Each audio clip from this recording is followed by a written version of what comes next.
আগেই বলে রাখছি, ফেমিনিজম, ছেলে মেয়ে সমান, তাদের মধ্যে কোনো ফারাক নেই, তারা এক, এগুলো বলবেন না প্লিজ। ছেলেদের পক্ষে এটা বোঝা সত্যি ইম্পসিবল। এটা দোষের কিছু নেই, আমরা মেয়ে বলে কিছুটা অ্যাডভান্টেজ নিচ্ছি। আরেকটা কথা, সবাই এরকম হয় না, এইভাবে কেন বলছেন? দয়া করে এগুলো লিখবেন না, কারণ এই লেখাটা সেই সব তর্ক বিতর্কের নয়। সেটা যদি আপনি না বোঝেন তার মানে আমি বোঝাতে পারিনি, ক্ষমা করবেন। আমাদের মানে মেয়েদের শরীর এমন ভাবে তৈরি যে যখন তখন যে কোনো সময় ঢুকে পড়া যেতে পারে।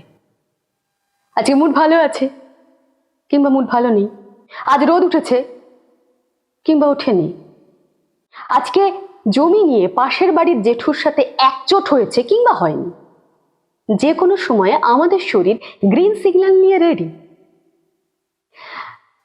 ব্যাপারটা যেহেতু আমাদের মানে মেয়েদের শরীরের, তাই এটা ছেলেদের পক্ষে বোঝা সত্যি ইম্পসিবল। এতে দোষের কিছু নেই, আমরা মেয়ে বলে কিছুটা অ্যাডভান্টেজ নিচ্ছি।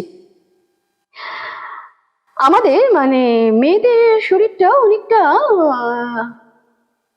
পিকনিক স্পটের মতো। একটা ছাতা, একটা মিউজিক বক্স, দু চারটি বন্ধু বান্ধব, মজা।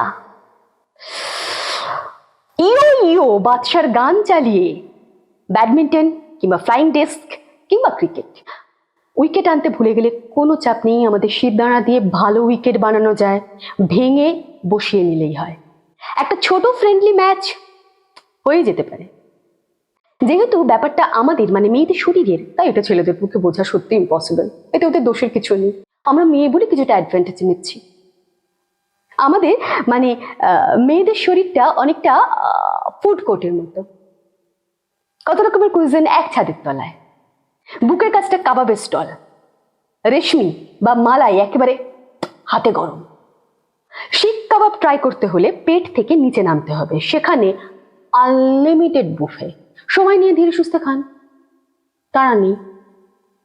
যেহেতু ব্যাপারটা আমাদের মানে মেয়েদের শরীরের, তাই এটা ছেলেদের পক্ষে বোঝা সত্যি ইম্পসিবল। এতে ওদের দোষের কিছু নেই, আমরা মেয়ে বলে কিছুটা অ্যাডভান্টেজ নিচ্ছি। সত্যি এতে আর দোষের কি আছে? কথাতেই তো আছে, বন্যেরা বন্যি সুন্দর, মেয়েরা ধর্ষণে। মৌমিতা, মৌমিতা আমার ছোট বোনের মতো, ওর সাথে যা ঘটেছে তার জন্য প্রতিবাদ রেখে গেলাম গোধূলি সম্মান লেখায়। অপরাধী বা অপরাধীরা শাস্তি পাক, তবে কতটা শাস্তি পেলে এরকম আর হবে না জানি না।